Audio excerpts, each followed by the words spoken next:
എപ്പിസോഡിന്റെ opening സീനില് ആ CP9 team അവരാണെങ്കിൽ സാഞ്ചിയെയും ഫ്രാങ്കിയെയും അവരെ രണ്ടുപേരെയും അങ്ങനെ ടെററായിട്ട് നോക്കി നിൽക്കും. സാഞ്ചി ഫ്രാങ്കിയോട് ചോദിക്കും, ഇവർ 4 പേരും തന്നെയാണോ CP9 അംഗങ്ങള്?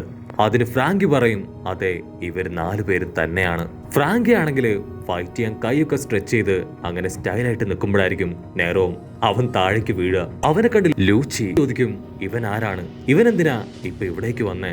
അതിന് അസിസ്റ്റന്റ് പെണ്ണ് പറയും, അവൻ CP9 പുതിയൊരു മെമ്പറാണ്. ഇവരുടെ കയ്യിൽ നിന്ന് അടി കിട്ടിയായിരിക്കാം ഒരുപക്ഷെ അവൻ ഈ കോലത്തിലായിട്ടുണ്ടാവുക. പക്ഷെ അവനാണെങ്കിൽ ഒത്തിരി അടി കിട്ടിയിട്ടും യാതൊരു കൂസലുമില്ല. അവനുടനെ ലുച്ചിയോട് പറയും, നിങ്ങൾ ആരും വിഷമിക്കേണ്ട ആവശ്യമില്ല, ഇവൻ എന്തായാലും ഞാൻ തന്നെ കൊല്ലും. പക്ഷെ ലൂച്ചി ആണെങ്കിൽ അത് തീരെ ഇഷ്ടാവില്ല. കാരണം അവർക്ക് അവനെ ജീവനോട് കൂടെ വേണം. അതുകൊണ്ട് തന്നെ ലൂച്ചി അവൻ ഫുൾ കലിപ്പില് അവൻ അങ്ങനെ തുറച്ചു നോക്കും. ലൂച്ചി പറയും, ഞാൻ 3 വരെ എണ്ണും, അതിനുള്ളില് നീ ഇവിടുന്ന് ഓടി രക്ഷപ്പെടണം, അല്ലെങ്കിൽ നിന്റെ കാര്യം അത് വലിയ കഷ്ടത്തിലാവുന്നു പറഞ്ഞ് അവൻ എണ്ണാനായിട്ട് സ്റ്റാർട്ട് ചെയ്യും. അവനാണെങ്കിൽ ഒന്നും പിടികിട്ടില്ല. അവൻ ചോദിക്കും, എന്തു പറ്റി? എന്താ ഉണ്ടായേ? നിങ്ങൾ എന്നോട് തന്നെയാണോ പറയണേ? ഞാനും നിങ്ങളെപ്പോലെ CP9 ഒരു മെമ്പറാണ്. പക്ഷെ ലൂച്ചി ആണെങ്കിൽ അതൊന്നും മൈൻഡ് പോലും ചെയ്യില്ല. അവൻ കൗണ്ട് ചെയ്യാനായിട്ട് ആരംഭിക്കും. 1, 2, 3. അവൻ 3 എണ്ണേണ്ട താമസം അവൻ 100, 110 അവിടുന്ന് ഓടാൻ തുടങ്ങും. പക്ഷെ ലൂച്ചി അവന്റെ കൈ അങ്ങനെ നീട്ടി 100, 110 ഓടിയ അവന്റെ കാലെ വാരി ഒരൊറ്റ അടി എന്നിട്ട് വെള്ളത്തിലേക്ക് വലിച്ചെറിയും. ലൂച്ചി അസിസ്റ്റന്റ് പെണ്ണിനോട് പറയും, എത്രയും പെട്ടെന്ന് ഹെഡ് ക്വാർട്ടേഴ്സിലേക്ക് ഈ മെസ്സേജ് പാസ് ചെയ്യണം. അവൻ CP9 ഫിറ്റ് അല്ല. അതുകൊണ്ട് അവനെ നമ്മൾ ഗ്രൂപ്പിൽ നിന്ന് ഒഴിവാക്കി പകരം മറ്റൊരു മെമ്പറിനെ അയക്കാൻ എത്രയും പെട്ടെന്ന് തീരുമാനം ഉണ്ടാവണം. സാഞ്ചി ആണെങ്കിൽ അതുകൊണ്ട് മൂക്കത്ത് വിരൽ വെക്കും. ഗവൺമെന്റ് ടീം ഇത്രയും മോശമാണോ? CP9 ടീമിനെ കുറിച്ച് ഞാൻ ഇങ്ങനെയൊന്നും അല്ല കരുതിയത്. സ്വന്തം ടീമിലുള്ള ഒരു ടീം മെമ്പറിനെ യാതൊരു ദാക്ഷിണ്യവും കാണിക്കാതെ തല്ലി പുറത്താക്കുന്നു. Very bad. അത് കേട്ട് ഫ്രാങ്കിയും പറയും, അതെ, ഇവർ ശരിക്കും ഭയങ്കര ബാഡ് ആയിട്ടുള്ള ആൾക്കാരാണ്. കട്ട് ചെയ്ത ഇവിടെ മീശക്കാരൻ അവൻ വീണ്ടും റോബിന്റെ അടുത്തേക്ക് വന്ന് അവളെ അതിസൂക്ഷ്മമായി നിരീക്ഷിച്ചു കൊണ്ടേയിരിക്കും. റോബിനാണെങ്കിൽ എന്താ ചെയ്യേണ്ടതെന്നറിയില്ല. അപ്പോഴായിരിക്കും ഒരു വമ്പ ട്വിസ്റ്റ്. പാവം നമ്മുടെ ഉസോപ്പ് അവൻ കാല് നൈസായിട്ട് ഒന്ന് സൈഡിലേക്ക് നീക്കും. ആ ഒരു സമയത്ത് റോബിന്റെ കോട്ട് അത് നൈസായിട്ട് നീങ്ങി ഇപ്പൊ ഉസോപ്പിന്റെ കാല് പുറത്ത് കാണും. മീശക്കാരനാണെങ്കിൽ അതുകൊണ്ട് ഭയങ്കര ഹാപ്പി ആവും. അവൻ പറയും, ഞാൻ പ്രതീക്ഷിച്ചതുപോലെ തന്നെ റോബിൻ, നീ ഞങ്ങളെ വീണ്ടും പറ്റിക്കാൻ ശ്രമിക്കുകയാണല്ലേ? നീ ഒളിപ്പിച്ചു വെച്ചിരിക്കുന്ന ആളെ പുറത്തേക്ക് വിട്. അത് കേൾക്കേണ്ട താമസം നമ്മുടെ ഉസോപ്പ് അവനവന്റെ ഗോലിയൊക്കെ അങ്ങനെ വലിച്ചു പിടിച്ച് ആ മീശക്കാരന് നേരെ അങ്ങനെ നിൽക്കും. റോബിനാണെങ്കിൽ അത് കണ്ട് ടെൻഷനാവും. അപ്പോഴേക്കും ആ മീശക്കാരൻ ലൂച്ചി എന്ന് നിലവിളിച്ച് അടുത്ത കമ്പാർട്ട്മെന്റിലേക്ക് ഉഷാറായിട്ട് ഓടും. അത് കാണേണ്ട താമസം ഉസോപ്പ് അവൻ ആ ഗോലി അതാ മീശക്കാരന് നേരെ അങ്ങനെ വലിച്ചു വിടും. ആ ഒരു ഗോലി അത് അങ്ങനെ പൊട്ടിത്തെറിച്ച് കമ്പാർട്ട്മെന്റിന്റെ ഒരുപാട് ഭാഗം തകർന്നു പോകും. അതേസമയം ഇവിടെയാണെങ്കിൽ 2 ടീമും ഫൈറ്റ് ചെയ്യാൻ റെഡിയായി കഴിഞ്ഞു. ലൂച്ചി പറയും, നിന്റെ ആക്ഷനും പവറും ഒക്കെ എനിക്ക് ഇഷ്ടപ്പെട്ടു. നിനക്ക് വേണ്ടത് റോബിനെ ആണല്ലേ? ഒരു കാരണവശാലും നിനക്ക് അവളെ കിട്ടാൻ പോകുന്നില്ല. നിനക്ക് ജീവൻ വേണമെങ്കിൽ ഇപ്പൊ തന്നെ ഇവിടുന്ന് ഓടി രക്ഷപ്പെട്ടോ. റോബിൻ നിങ്ങൾ കരുതും പോലെ ഒരു നിസ്സാരക്കാരിയല്ല. 8 വയസ്സില് അവൾ അവളുടെ യഥാർത്ഥ സ്വഭാവം അത് പുറത്ത് കാണിച്ചവളാണ്. അവൾ ശരിക്കും ഒരു ഡെവിളാണ്. സോ ഇനിയെങ്കിലും മറ്റുള്ളവർക്ക് വേണ്ടി ഞങ്ങൾക്ക് അവളെ കൊന്നേ പറ്റൂ. സത്യം പറഞ്ഞ വർഷങ്ങൾക്ക് മുൻപ് അവൾ മരിക്കേണ്ടവളാണ്. ഇതുവരെ അവൾ മരണത്തിൽ നിന്ന് രക്ഷപ്പെട്ടുകൊണ്ടേയിരിക്കുകയായിരുന്നു. പക്ഷെ ഇനി അവൾക്ക് അതിന് കഴിയില്ല. സാഞ്ചിക്കാണെങ്കിൽ അത് കേട്ട് സഹിക്കില്ല. അവൻ ഓടി വന്ന് ലൂച്ചിയെ തൊഴിക്കും. പക്ഷെ ലൂച്ചിയില് ക്യാഷുവലായിട്ട് അവന്റെ കാല് അത് തട്ടിമാറ്റും. എന്നിട്ട് അവനോട് പറയും, നിനക്ക് റോബിനെ കുറിച്ച് ഒന്നും അറിയില്ല. ഒരുപാട് വർഷങ്ങളായി ഗവൺമെന്റ് അവളെ കുറിച്ച് അന്വേഷിക്കുകയാണ്. ഇനി അവളെ വെറുതെ വിടില്ല. വളരെ പെയിൻഫുൾ ആയിട്ടുള്ള ഒരു മരണമാണ് അവൾക്ക് കൊടുക്കുക. ആദ്യം അവളുടെ മെമ്മറി മുഴുവൻ അവളിൽ നിന്ന് അടർത്തി പുറത്തേക്ക് എടുക്കും. അങ്ങനെ അവൻ വളരെ കാര്യമായിട്ട് സംസാരിക്കുമ്പോഴായിരിക്കും സാക്ഷാൽ റോബിൻ അവിടേക്ക് നടന്നു വരിക. റോബിനെ കണ്ട് സാഞ്ചിക്ക് അവൻ ഒത്തിരി സന്തോഷാവും. ഫ്രാങ്കി ആദ്യമായിട്ടാണ് റോബിനെ നേരിട്ട് കാണുന്നത്. സാഞ്ചി പറയും, റോബിൻ, നമുക്ക് എത്രയും പെട്ടെന്ന് ഇവിടുന്ന് പോകാം. നീ കരുതും പോലെ ഇവർക്ക് അത്രയ്ക്ക് വലിയ പവറൊന്നും ഇല്ല എന്നവൻ പറയുമ്പോഴായിരിക്കും സാക്ഷാൽ റോബിൻ. അവൾ ഉസോപ്പിന്റെ കഴുത്തിൽ പിടിച്ച് അങ്ങനെ വലിച്ചങ്ങോട്ട് കയറിയ. റോബിൻ ദേഷ്യപ്പെട്ടു പറയും, നിങ്ങളോട് ഞാൻ എത്ര തവണ പറഞ്ഞു എന്റെ പിന്നാലെ വരണ്ട എന്ന്.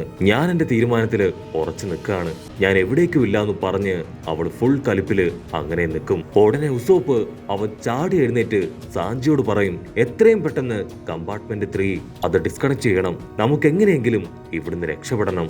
പക്ഷെ സാഞ്ചി ആണെങ്കിൽ ഉസോപ്പ് പറയുന്നത് കേൾക്കാൻ തയ്യാറാവില്ല.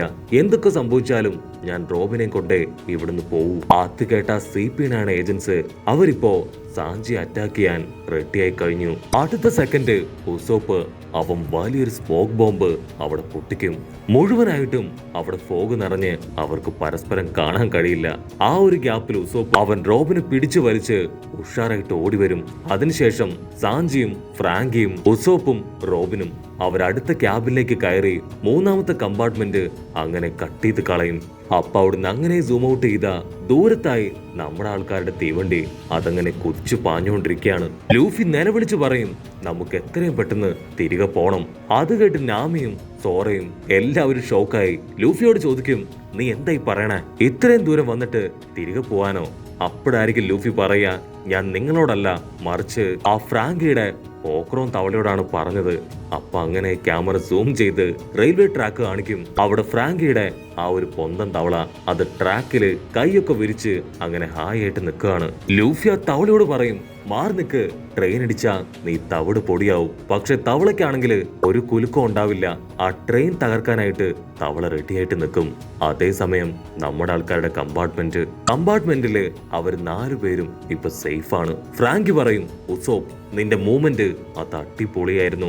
ഈ സമയത്ത് ശക്തി വെച്ചല്ല ബ്രെയിൻ വെച്ചാണ് കളിക്കേണ്ടത്, നീ അത് കറക്റ്റ് ആയിട്ട് ചെയ്തു എന്ന് പറഞ്ഞ് ഉസോപ്പിനെ അങ്ങനെ അഭിനന്ദിച്ച് തള്ളും.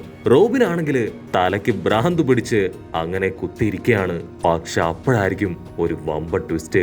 ആ അസിസ്റ്റന്റ് വില്ലത്തി അവളുടെ ചെയിൻ പവർ അതുപയോഗിച്ച് ആ ഒരു കമ്പാർട്ട്മെന്റ് പിടിച്ച് ഒരൊറ്റ വലി അതങ്ങനെ തെറിച്ചു വന്ന് ട്രെയിനിലിടിക്കും. ലൂച്ചി ആണെങ്കിൽ ആ കമ്പാർട്ട്മെന്റ് ലോക്ക് ചെയ്യും. അതിനുശേഷം ബാക്കിയുള്ളവരോട് പറയും, ഒരു കാരണവശാലും സ്ട്രോ ഹാറ്റ് പൈററ്റ്സിനെ കൊല്ലാൻ പാടില്ല, അവരെ നമുക്ക് ജീവനോട് കൂടെ വേണം, അവരെ കൊണ്ട് മറ്റു പല ആവശ്യങ്ങളും നമുക്കുണ്ട്.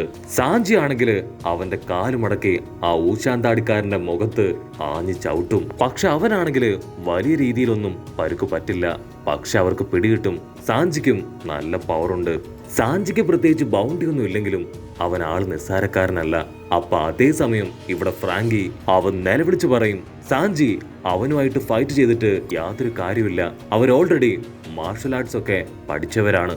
റോബിന് പിടികിട്ടും, ഇങ്ങനെ മുൻപോട്ട് പോയാ ഉറപ്പായിട്ടും സാഞ്ചിയുടെ ഉസോപ്പിന്റെ ജീവന് അത് വലിയ അപകടമാണ്. അവളുടനെ ഉസോപ്പിനെ കെട്ടി വലിച്ച് അവനെ താഴേക്ക് തള്ളിയിടും. നിങ്ങളോട് ഞാൻ എത്ര തവണ പറഞ്ഞു എന്റെ പിന്നാലെ വരരുതെന്ന്. സാഞ്ചി ആകെ ഡിസപ്പോയിന്റഡ് ആയി അവളെ നോക്കി നിൽക്കും. ആ ഗ്യാപ്പിൽ കക്കു ഇപ്പൊ സാഞ്ചിയെ ചവിട്ടി താഴെയിടും. ഫ്രാങ്കി ആണെങ്കിൽ അവർ നിൽക്കുന്ന കമ്പാർട്ട്മെന്റിന്റെ ഒരു ഭാഗം അതങ്ങനെ നല്ല ഫോഴ്സില് തള്ളാനായിട്ട് തുടങ്ങും. പക്ഷെ എന്താ, ഫ്രാങ്കി ആണെങ്കിൽ ആ വില്ലന്മാരുടെ അടുത്ത് പെട്ടുപോകും. ബാക്കിയുള്ള നമ്മുടെ ആൾക്കാര് അവരാണെങ്കിൽ ആ കമ്പാർട്ട്മെന്റിന്റെ തകർന്ന ഭാഗത്ത് അങ്ങനെ സ്റ്റക്കായിട്ട് കിടക്കും. ഒരു വിധത്തില് ഫ്രാങ്കി അവരൊക്കെ രക്ഷിച്ചു. ഫ്രാങ്കി വിളിച്ചു പറയും, നിങ്ങൾ ആരും പേടിക്കണ്ട, ഞാനും എത്രയും പെട്ടെന്ന് രക്ഷപ്പെട്ട് നിങ്ങളുടെ അടുത്തേക്ക് വരും. ഇവിടെ റോബിനാണെങ്കിൽ അവൾ അടിച്ചു പറയും, എന്തൊക്കെ സംഭവിച്ചാലും എനിക്ക് അവരുടെ കൂടെ പോയേ പറ്റൂ. അതിന് സാഞ്ചി ദേഷ്യപ്പെട്ട് ചോദിക്കും, ഞങ്ങൾ 3 പേരും ജീവൻ പോലും പണയപ്പെടുത്തി നിന്നെ രക്ഷിച്ചത് നീ ഞങ്ങൾക്ക് വേണ്ടിയാണ് ഇതെല്ലാം ചെയ്യുന്നത് എന്നറിഞ്ഞിട്ട് തന്നെയാണ്. ആക്ച്വലി നീ ഞങ്ങൾക്ക് അത്രയും വിലപ്പെട്ടതാണ്. ഞങ്ങൾ മാത്രമല്ല, ലൂഫിയും സോറയും ചോപ്പറും അങ്ങനെ എല്ലാവരും നിനക്ക് വേണ്ടി ഇവിടേക്ക് വന്നുകൊണ്ടിരിക്കുകയാണ്. അത് കേട്ട് റോബിൻ അവളങ്ങനെ സാഡാവും. പക്ഷെ അപ്പോഴായിരിക്കും ഒരു വമ്പ ട്വിസ്റ്റ്. ആ ഡുവൻ അവനാണെങ്കിൽ ഈസി ആയിട്ട് ടെലിപ്പോർട്ട് ചെയ്യാനും ഡോർ തുറക്കാനുള്ള കഴിവുണ്ട്. അവൻ സിമ്പിളായി നമ്മുടെ ആൾക്കാരുടെ കമ്പാർട്ട്മെന്റിലേക്ക് കടന്നു വരും. അവനെ കണ്ട് നമ്മുടെ ആൾക്കാര് ഷോക്കായി നിൽക്കുന്നതോട് കൂടെ ഈ ഒരു എപ്പിസോഡും അവസാനിക്കുന്നു. എപ്പിസോഡ് ഇഷ്ടപ്പെടുകയാണെങ്കിൽ തീർച്ചയായിട്ടും ലൈക്ക് ചെയ്യാനും കമന്റ് ചെയ്യാനും ഷെയർ ചെയ്യാനും മറക്കല്ലേ. അടുത്തൊരു അടിപൊളി എപ്പിസോഡുമായിട്ട് കാണുന്നവരെ it's me with Mallu episode.